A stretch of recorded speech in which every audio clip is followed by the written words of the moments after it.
CAA, NRC, NPR, घोर confusion है भाई। बहुत से लोग समर्थन कर रहे हैं, बहुत से लोग इसका विरोध कर रहे हैं। मैं विरोध करता हूँ। आप में से जो लोग समर्थन करते हैं उनसे कुछ सवाल हैं। ऐसा कहा जा रहा है कि भाई NRC का तो कानून ही नहीं आया, तो आप विरोध क्यों कर रहे हैं? भाई NRC का कानून तो आ चुका है, 2003 में ही आ गया था। सिटीजनशिप अमेंडमेंट एक्ट 2003 के अंतर्गत NRC जो है अब हमारे नागरिकता कानून का हिस्सा है। अब NRC कैसे की जाएगी, इसके रूल्स अभी नहीं बताए गए हैं।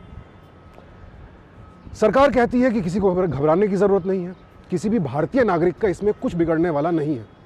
लेकिन भाई ये वही सवाल है कि पहले मुर्गी आई या अंडा, क्योंकि पहले तो ये साबित करना होगा NRC में कि हम नागरिक हैं, और अगर उसमें निकला आप नागरिक नहीं हैं और हमारा कुछ बिगड़ गया तो सरकार तो कहेगी हमने पहले ही कहा था किसी नागरिक का कुछ थोड़े बिगड़ने वाला है, आप तो नागरिक निकले ही नहीं।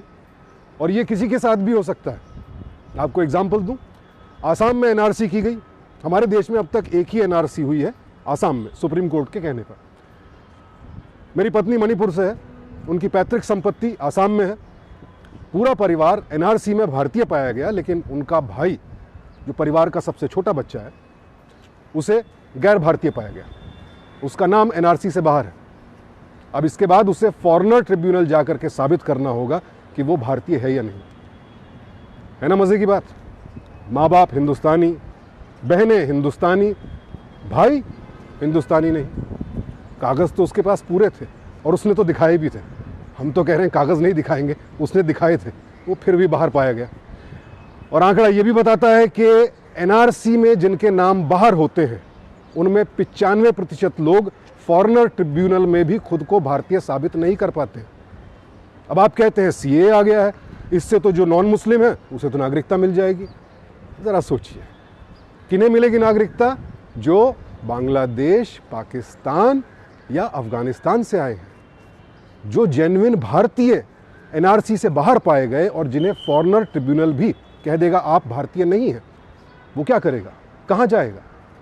या तो उसे ये कहना पड़ेगा कि साहब मैं भारतीय नहीं हूँ, मानता हूँ मैं पाकिस्तान से आया हूँ या बांग्लादेश से आया हूँ या अफगानिस्तान से आया हूँ, तभी उसे CAA के अंतर्गत नागरिकता दी जा सकती है। और वो कब दी जाएगी? जब आप नागरिकता के लिए आवेदन करेंगे। उससे पहले कि आपके इतिहास का क्या होगा, क्योंकि आपने तो खुद ही मान लिया ना कि आप इलीगल इमिग्रेंट थे। यानी आपकी नौकरी क्या वो वैध थी? आपकी शादी क्या वो वैध थी? आपके बच्चों की नागरिकता क्या वो वैध थी? आपके नाम की प्रॉपर्टी क्या वो वैध होगी? शायद नहीं। आपके भी वकील दोस्त होंगे, ज़रा उनसे पूछ लीजिए कि आसाम NRC में जो 19 लाख लोग NRC से बाहर पाए गए और उनमें जो भारतीय हैं, ज़्यादातर भारतीय हैं, और तकरीबन 13 लाख हिंदू हैं, नॉन मुस्लिम, उन 13 लाख में से जो इंडियन हैं उन्हें CAA से कोई भी फ़ायदा होने वाला है? शून्य। अब आप कहेंगे कि NRC तो आया ही नहीं ना भाई, उसके रूल्स भी नहीं आए हैं, तो फिर क्यों? कन्फ्यूजन है भाई, घोर कन्फ्यूजन है। सरकार की बात पर कैसे विश्वास करें, आप बताइए। सरकार कहती है किसी भारतीय नागरिक को चिंता करने की जरूरत नहीं, लेकिन सरकार तो ये भी कहती है कि NRC का कभी जिक्र नहीं हुआ। हमारे प्रधानमंत्री ने कहा, लेकिन उससे पहले हमारे होम मिनिस्टर चुनावी रैलियों से लेकर संसद तक कह चुके हैं कि पूरे देश में NRC लागू की जाएगी, दीमकों को बाहर निकाला जाएगा। उसके बाद ये कहा जाता है कि भाई NRC आ भी गई तो क्या, राजनाथ जी ने कहा था। फिर बात आती है NPR की, कहा जाता है NPR और NRC ये सब अलग अलग है। भाई NRC के जो रूल्स हैं उसमें लिखा हुआ है NPR उसका पहला कदम है। फिर एक मंत्री महोदय कहते हैं कि भाई NPR कुछ भी नहीं, ये तो सेंसस की तरह है, ये तो नागरिकों तक मूलभूत सुविधाएं पहुंचाने का एक औजार है, उसके लिए तो आधार था ना सर। फिर दूसरे मंत्री ने ये कहा देखिए NPR का डेटा NRC के लिए इस्तेमाल हो भी सकता है और नहीं भी हो सकता है। अब सवाल ये होता है कि भाई या तो जो सरकार में है सब मंत्री एक दूसरे से बात कर लें, एक राय बना लें और एक कागज़ पेश कर दें कि क्या होगा और क्या नहीं होगा। डर का माहौल तो आपने बनाया है, इसलिए लोग डरे हुए हैं। तो आप बता दें NRC नहीं होने वाली है तो लिख कर दे दें कि NRC नहीं होगी, हो रही है तो बता दें, और उसमें कौन कौन से कागज़ लगेंगे ये भी तो बता दीजिए। क्योंकि गृह मंत्री महोदय ने एक इंटरव्यू में कहा था कि आधार तो बिल्कुल मान्य नहीं होगा NRC के लिए, और आधार कार्ड के जो रूल्स हैं उसमें लिखा भी है कि ये नागरिकता का प्रूफ नहीं है। तो कौन से कागज़ हैं हम इकट्ठा करना शुरू करें। माता पिता के जन्म के कागज़ चाहिए, हमारे जन्म के कागज़ चाहिए। और अगर हमारे नाम की स्पेलिंग अलग अलग कागज़ों में अलग अलग निकली, जो कागज़ सरकार ने ही बनाए हैं, यानी कि आपका पासपोर्ट, आपका driving licence, Aadhaar card, PAN card, voter card, ये 5 तो सबके पास होते हैं तकरीबन। ऐसा कोई है जिसके नाम की स्पेलिंग इन 5 में थोड़ी सी भी अलग अलग नहीं है, या पिता का नाम कहीं थोड़ा सा भी अलग नहीं लिखा गया?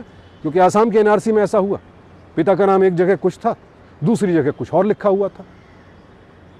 फजलू है तो कहीं फजल लिखा हुआ था, कहीं समर है तो कहीं समीर लिखा हुआ था।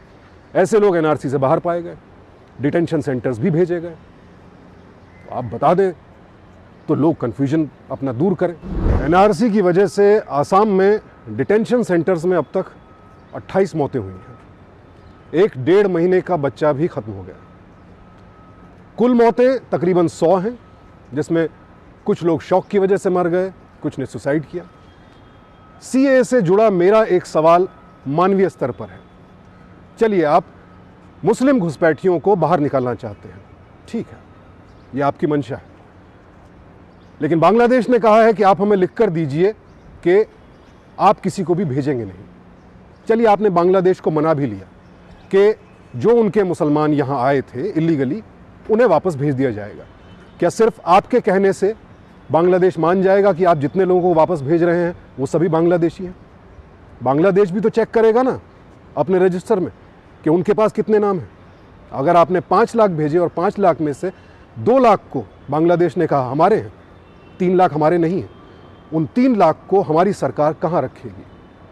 डिटेंशन सेंटर में हमेशा के लिए, आजीवन, मरते दम तक? अगर पूरा का पूरा परिवार एनआरसी के बाहर हुआ और घुसपैठिया पाया गया और मुस्लिम पाया गया, क्या उस पूरे परिवार को हमारी सरकार डिटेंशन सेंटर में एक साथ रखेगी? और अगर एक साथ रखेगी तो क्या उस परिवार को प्रजनन के अधिकार होंगे? क्योंकि डिटेंशन सेंटर में जगह तो सीमित है ना, तो आप जनसंख्या तो बढ़ा नहीं सकते। यानी उन इंसानों को जिन्हें आप डिटेंशन सेंटर में भेजेंगे सिर्फ इसलिए चूंकि वो मुसलमान हैं, उन्हें प्रजनन के अधिकार भी नहीं होंगे, वो मरते दम तक डिटेंशन सेंटर में रहेंगे अपराधियों की तरह। क्या ये इंसानियत है? क्या आप उनसे नजरें फेर लेंगे, भूल जाएंगे कि ये लोग देश के किसी कोने में जानवरों से भी बदतर जिंदगी जी रहे हैं, और ये सब हमारे यानी मेजॉरिटी के नाम पर किया जाएगा?